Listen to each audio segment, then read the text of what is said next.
Hello everyone, welcome back. I hope you all are doing great. आज की video में हम रीड करेंगे क्लास थर्ड का chapter 6 Varun's vacation. Previous chapter हमने चैप्टर 4 रीड किया था। If you want me to explain the poem, the calendar poem, do let me know in the comment section. I'll explain that as well. So let's straight away dive into this chapter. It's a beautiful chapter, a story of a family going on vacation. Varun and his family are driving to their hotel when they stop near a cottage in a village. Their vacation turned out to be quite different from what they had planned. Varun और उसकी family जो है वो अपने hotel की तरफ drive कर रहे होते हैं, जहाँ रास्ते में वो एक कॉटेज पे अपनी कार रोकते हैं। उनकी वेकेशन जो है वो जैसी उन्होंने प्लान की थी उससे डिफरेंट हो जाती है। सो चलिए जानते हैं the whole story. Varun hoped his father was going the right way. It was a narrow, winding road. Not a single house was in sight. There was just open countryside with hills in the distance. Varun's father finally stopped the car. Varun उम्मीद कर रहा होता वरुण उम्मीद कर रहा था कि उसके फादर जो हैं वो सही रास्ते जा रहे हैं। वो एक बहुत ही पतला सा घुमावदार सा रोड था। कोई भी घर वहाँ पे साइट में मतलब दिखाई नहीं दे रहा था, इन साइट नहीं था। और it was just an open country side जहाँ पे हिल्स ही हिल्स थी रास्ते में। और वरुण के फादर जो हैं वो फाइनली कार रोकते हैं। We seem to be moving towards the hills, but that's a long way from the sea. I hope we are heading in the right direction, said Dad. अब उसके फादर बोलते हैं कि मुझे लगता है कि हम लोग हिल्स की तरफ जा रहे हैं। सी से तो ये रास्ता बहुत दूर है। आई होप, मैं उम्मीद करता हूँ कि हम लोग सही डायरेक्शन में हैं। Look over there, cried Grandpa. Suddenly he pointed towards a little cottage off the road. There were a few pens for animals, haystacks and open land for grazing around the cottage. अब उसके दादाजी बोलते हैं चिल्ला के that वहाँ देखो। वो एक छोटे से कॉटेज की तरफ फिंगर पॉइंट करके बोलते हैं। वहाँ पे थे जानवरों के लिए छोटा सा एक मतलब फेंस से कवर्ड एरिया कह सकते हो, राइट, जानवरों को रखने के लिए। हेस्टैक्स थे, घास के ढेर जिसको बोल देते हैं। और बहुत बड़ा सा ओपन लैंड था गाय पशुओं के लिए चरने के लिए। ग्रेजिंग मीन्स, ठीक है। Let's stop here for a while, said dad. तो पापा कहते हैं चलो थोड़ी देर के लिए यहाँ रुकते हैं। Maybe we can walk a little and stretch our legs. शायद हम थोड़ा वॉक कर लेंगे और अपनी लेग स्ट्रेच कर लेंगे। जैसे हम भी कहीं अगर लंबे ट्रैवल पे जाते हैं तो थक जाते हैं, सो फॉर स्ट्रेचिंग वो नीचे उतर जाते हैं। Just then, a little boy came up to them and asked, Sir, are you heading towards Gopalpur on sea? Don't worry, it's only 1 hour's drive from here. So तभी के तभी एक लड़का आता है छोटा उनके पास और पूछता है, सर क्या आप गोपालपुर ऑन सी, जो आगे सी पड़ती है वहाँ पे जो गोपालपुर, वहाँ आप जा रहे हो? सो डोंट वरी, यहाँ से सिर्फ 1 घंटे की ड्राइव है। Everyone felt relieved that at least they had not lost their way. There was a cool breeze blowing and it made everyone feel good. सबको बहुत रिलीफ फील हुआ एंड एटलीस्ट कि वो लोग रास्ता नहीं भूले थे। एक ठंडी सी प्यारी सी हवा बह रही होती है और सबको बहुत अच्छा फील हो रहा था। Thank you for the good news, said dad. Seaside, here we come. तो डैड उसको बोलते हैं कि अच्छी खबर देने के लिए तुम्हारा शुक्रिया, और एक्साइटेड होके कि सी साइड हम आ रहे हैं। What's the hurry? said Grandpa. इतनी भी जल्दी क्या है? Let's spend some time here. It's beautiful. उसके दादाजी बोलते हैं। The family stepped out of the car, spread a mat under a big banyan tree and stretched themselves out. तो फैमिली जो है वो कार से बाहर स्टेप आउट करती है, एक मैट स्प्रेड करती है एक बड़े से बनियन ट्री के नीचे, और अपने आप को मतलब रेस्टिंग पोजीशन में वहाँ पे वो आराम करते हैं। The little boy filled an earthen pot with cool fresh water from a nearby well and placed it on their mat. वो जो छोटा बच्चा सुनील जिसका नाम है वो आता है और वो एक अर्दन पोट, मिट्टी का घड़ा वहाँ पे ठंडे पानी का, ताज़े पानी का भर के उनके मैट के ऊपर रख देता है। They begin to talk to the boy. He told them that his name was Sunil. So वो अब बताता है उनको, जब वो उनसे बात कर रहे थे कि मेरा नाम सुनील है. He loved animals. He and his brothers took turns to bring their goats to graze. वो और उसके भाई टर्न बाय टर्न गोट्स को चराने के लिए लेकर आते हैं. He dreamt of becoming a vet when he grew up. वो उसका सपना है कि वो बड़े होके एक वेट बने. वेट इज अ पशु चिकित्सक, right? As Sunil kept talking, Varun began looking around. The goats and sheep were grazing here and there, while the cows and buffaloes were walking slowly along. जब सुनील सारी बातें कर रहा था वहाँ पर उन लोगों से, तो वरुण जो है वो उठकर आसपास देख रहा होता है. वहाँ पे बकरियाँ और भेड़ जो हैं वो चर रही होती हैं इधर उधर, और काउज और बफलोज, गायें और भैंसें भी धीरे धीरे वहीं पे वॉक कर रही होती हैं उनके साथ ही. Varun suddenly felt as if someone was touching him from behind. तभी वरुण को लगता है कि पीछे से उसको कोई टच कर रहा है. He sprang to his feet. Oh, it was a goat with a little white beard. Varun thought it was hungry. So he took out a few slices of bread from the picnic basket and offered them to it. The goat licked away every little crumb from his hand. घबरा कर एकदम उठते हैं ना छलांग लगा के, तो वैसे वो अपने पैरों पे खड़ा हो जाता है और चिल्ला के बोलता है, ओ अरे ये तो एक बकरी है जिसकी छोटी सी वाइट कलर की दाढ़ी है. वरुण सोचता है कि वरुण को लगता है कि वो भूखी है, तो वो अपनी पिकनिक बास्केट से कुछ स्लाइसेस ऑफ ब्रेड निकाल के उसको ऑफर करता है. तो बकरी जो होती है वो पूरी की पूरी उसकी जो एक क्रम भी हाथ में नहीं छोड़ती है, सब कुछ ब्रेड का पूरा चाट जाती है. Granddad asked Sunil if he would take him for a walk around the area. Yes, of course, said Sunil.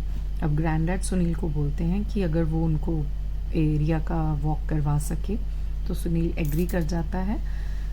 Don't go too far, cried Dad as Granddad and Sunil walked away. Varun picked up a stick and followed a few steps behind them, whistling and skipping. The goat followed Varun while Mummy and Daddy lay under the tree. सो पापा बोलते हैं ग्रैंडडैड और सुनील को कि ज़्यादा दूर मत जाना. देन वरुण एक स्टिक छोटी सी उठा लेता है और थोड़ी दूर उनके पीछे स्किपिंग करता हुआ, विस्लिंग, सीटी बजाता हुआ, चलता कूदता हुआ उनके पीछे जाता है. तो जो बकरी होती है वो भी वरुण को फॉलो करती है. तो जबकि मम्मी और पापा क्या करते हैं कि वो एक पेड़ के नीचे, उसी बनियन ट्री के नीचे आराम से लेट जाते हैं. It was Varun who woke them up a little letter. तो वरुण उनको थोड़ी देर के बाद जाके जगाता है. Dad, come and see. Here's plenty of fish in a nearby stream, he cried. Grandpa's going to teach me to fish. तो वो बोलता है कि डैड आइए और देखिए, यहाँ पे बहुत सारी फिश हैं. एक नियर बाय पास में जो छोटी सी नदी है, स्ट्रीम है, वहाँ पे बहुत सारी फिश हैं. Stream is a small narrow river, basically छोटी सी एक नदी काइंड ऑफ होती है. प्रॉपर बड़ी नदी नहीं, बेसिकली नदी से ही निकाली गई एक छोटी नदी जिसको बोल देते हैं, कई जगह नाला भी बोल दिया जाता है जी, साफ पानी का नाला. सो ग्रैंडपा उसको, वो कहता है कि उसको ग्रैंडपा जो है वो फिशिंग सिखाएंगे. In the meantime Sunil brought some tea and biscuits from his little cottage. Soon after the family prepare to leave. अब उसी दौरान सुनील जो है वो कुछ चाय और बिस्किट उनके लिए अपने कॉटेज से ले आता है, और तभी जो फैमिली है वो तैयारी कर रही थी निकलने की. It's time to go Varun, let's pack up, said dad. अब पापा बोलते हैं कि चलिए जाने का समय हो गया वरुण, पैकअप करो. But we can't go now daddy, I want to play with my good friend and Sunil, said Varun. Varun कहता है कि लेकिन हम नहीं जा सकते पापा, मुझे अपनी जो बकरी मेरी दोस्त बनी है और सुनील है उनके साथ खेलना है.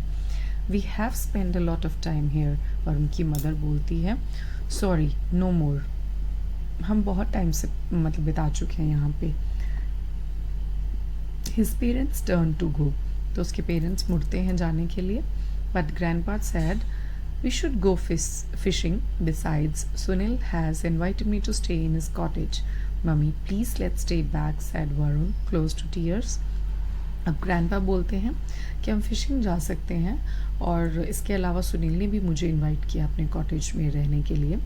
सो जो वरुण है वो आंखें भर के, क्लोज टू टीयर मीन्स आंखें भर के, जब जैसे बच्चे एकदम रोने वाले होते हैं, प्रॉपर रोते नहीं हैं, दैट सिचुएशन. सो उसको बोलते हैं क्लोज टू टीयर्स. सो आंखें भर के अपनी मम्मा से बोलता है कि प्लीज़ रुकते हैं ना मम्मा, जैसे बच्चे ऑब्वियसली जिद करते हैं always. Varun replied, Dad, this is not a hotel. There's no seaside here. There will be no television, no ice cream, no pizzas or seafood. Is this what you want? Is this what you wanted for a holiday? So Varun उसके पापा बोलते हैं, वरुण ये ना तो कोई hotel है, ना ही सी साइड है, और ना यहाँ पे TV, ice cream, pizza, sea food मिलेगा. तो क्या ये तुम चाहते हो अपने हॉलीडे के लिए? ये तुम चाहते थे अपनी हॉलीडे के लिए? वेल दादाजी कहते हैं, I like to stay here, you can pick me up on your way back home. कि मैं यहाँ पे रुकना चाहता हूँ और तुम मुझे वापस आते हुए, अब घर जब वापस आओगे घर के लिए तब मुझे पिक कर लेना. Please may I stay too dad. Varun पूछता है कि क्या मैं भी रुक सकता हूँ पापा please. Dad and mummy looked at each other. वो दोनों एक दूसरे को देखते हैं. ऑब्वियसली क्रिटिकल सिचुएशन है, बट दादाजी और पोता दोनों ही नहीं मान रहे. But what will you do without good wifi connectivity? Asked dad. अब पापा पूछते हैं कि लेकिन बिना वाईफाई की कनेक्टिविटी की तुम लोग करोगे क्या यहाँ पे तुम? सी हमारी लाइफ आज इतनी ज़्यादा वाईफाईज मोबाइल्स के अराउंड हो गई है कि पेरेंट्स को भी नहीं लगता, और जबकि यहाँ पे कितनी सारी डिफरेंट एक्टिविटीज़ उस बच्चे ने खुद ढूंढ ली हैं. So it's a great message parents कि प्लीज़ जब आपका बच्चा फ़ोन से दूर है तो उसको दूर ही रहने दीजिए. उसको इनकरेज कीजिए एक्टिविटीज़ के लिए, आउटसाइड गेम्स खेलने के लिए, आपके साथ टाइम स्पेंड करने के लिए, ना कि फ़ोन्स, लैपटॉप्स, टैबलेट्स और टेलीविज़न के साथ. Yeah so before Varun could reply the billy goat's bleating answer dad's question. तो वरुण कुछ रिप्लाई कर सकता उससे पहले ही जो गोट है वो ब्लीटिंग मीन्स मिमियाना, अपनी जो गोट की जो आवाज़ होती है जिस प्रकार वो बोलती है उससे वो डैड को आंसर कर देती है. The family stayed back in Sunil's cottage for 2 days. Family Sunil के कॉटेज में 2 दिनों के लिए रुक जाती है. Though it was not as comfortable as hotel, they enjoyed themselves a lot. वो होटल जितना कंफर्टेबल नहीं था लेकिन उन लोगों ने बहुत एन्जॉय किया. Granddad use to go fishing with Varun. Mummy relaxed and chatted with the ladies of the village, while dad went for long walks and fed the cows. Everybody was happy. Sunil and his family were very good hosts. They were simple, kind and generous people who knew how to take care of their guests. अब grand dad fishing पे जाते थे वरुण के साथ, mummy relax करती थी, गांव की लेडीज़ के साथ गप्पे लड़ाती थी, जबकि पापा जो हैं वो लंबी लंबी वॉक्स पे जाते थे और गाय भैंसों को फीड करते थे ग्रास वगैरह. सब बहुत खुश थे. बहुत ही अनयूजुअल और हैप्पी सी ये वेकेशन उनकी जा रही थी. सुनील और उसकी फैमिली भी जो हैं वो बहुत अच्छे होस्ट थे. होस्ट वो होते हैं जो कुछ भी ऑर्गेनाइज करते हैं, जैसे स्मॉल पार्टी अगर आपके घर पे है तो आप होस्ट होंगे, लाइक दैट. ठीक है. सो दे वर सिंपल काइंड. वो बहुत ही सिंपल से उदार और अच्छे इंसान थे, अच्छे लोग थे जो जानते थे कि अपने गेस्ट्स की टेक केयर कैसे करनी है. Varun had the most unusual होता है जैसे डिफरेंट, बहुत ज़्यादा अलग, जो उसने ऐसी हॉलीडे कभी बिताई नहीं. वो बहुत अनयूजुअल और एन्जॉयबल वेकेशन थी.